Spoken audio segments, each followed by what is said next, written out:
Okay, got a 2012 Silverado half ton, and I'm going to do a headlight change on this. And you can see the right upper headlight bulb is burned out. There's multiple ways to do this.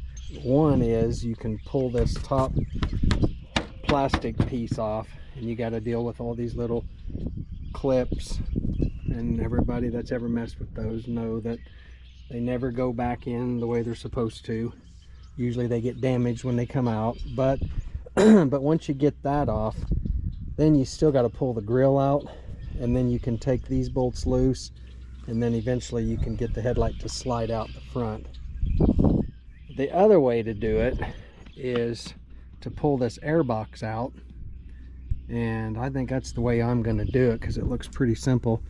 And once you get the airbox out of the way, then you can actually get down in there, and right there is the light bulb. Since it's the upper one, you'd think you could almost get to it, but you really can't. I've already checked it. There's just no good way to get to it. But if I pull this box out, and there's even that little metal deal there, but I can get my hand up underneath there, and once I get to it I can just twist it out. I think I can have that box out in less than 5 minutes. So that's the route I'm going to take. And if it was on the driver's side, you can maybe reach it from over in here. I don't know. There's no easy way to do it, honestly. You might be able to pop this windshield washer fluid bottle and pull it out of the way. I bet you could probably pull it back far enough if you just pulled that top bolt out right there.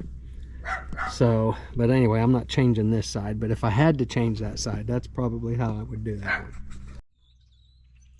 Okay, we'll get started here.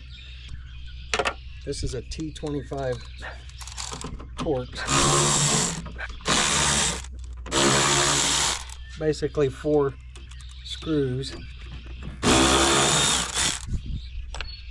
And then I always use an 8mm on those clamps. They're basically 5/16 or 8mm. Okay, so I had to get a screwdriver because this little white clip fits in there, and basically you just pop that little white clip and push it down to get it out of the way. It's just a little safety. And then once you get that out of the way, then you can pop your mass airflow sensor plug out of the way. And then this thing should just lift out of the way.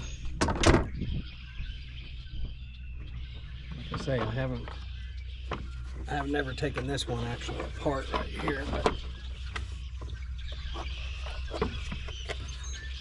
so I get this out of the way and just set it to the side, and I'll probably clean that mass airflow sensor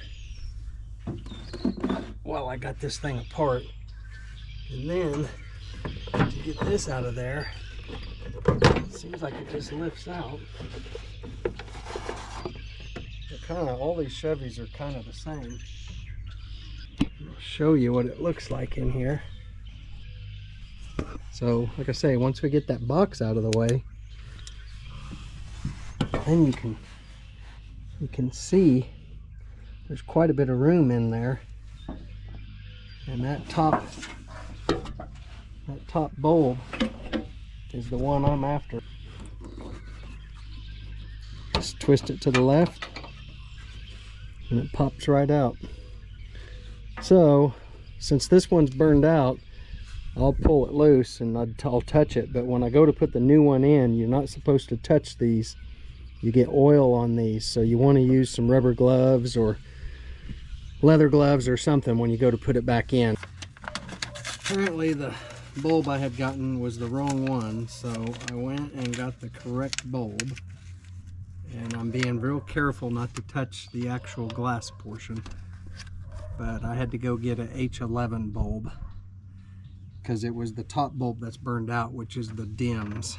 The bottom bulb is actually the bright. So anyway, basically I'm just being very careful not to touch the glass, and I'm pushing that on until it clicks, and then it came out like that, and I'm just pushing it in and turning it to the right.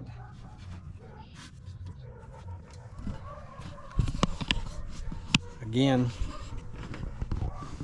I don't know if you'll be able to see it or not, but anyway.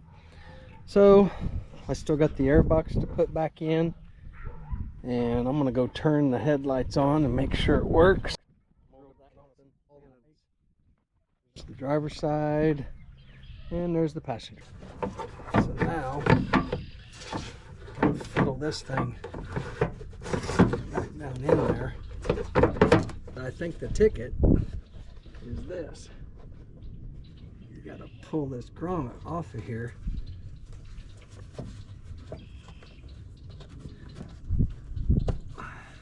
See, it's a grommet, and it's easier if it's in the hole.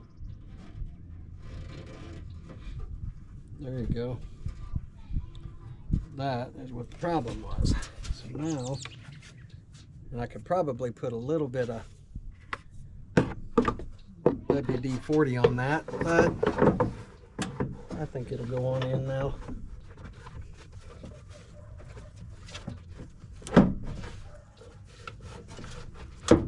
There. Okay, you just push it hard enough and it'll pop right on in.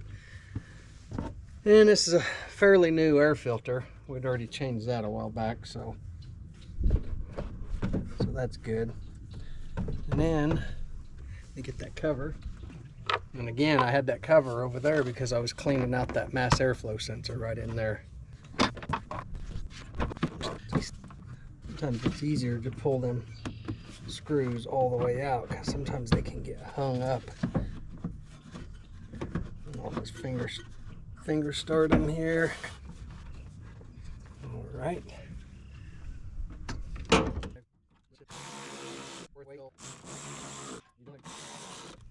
You'd be surprised at how much torque these actually have, so you don't want to get medieval with them.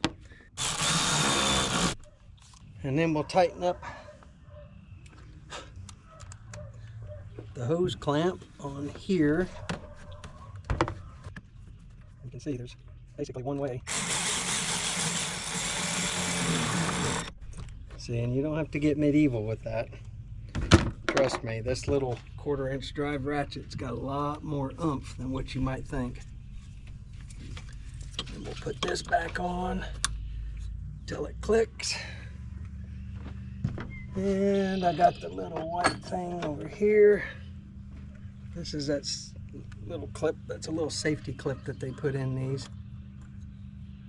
Goes in like that. And that is it. We are done, folks.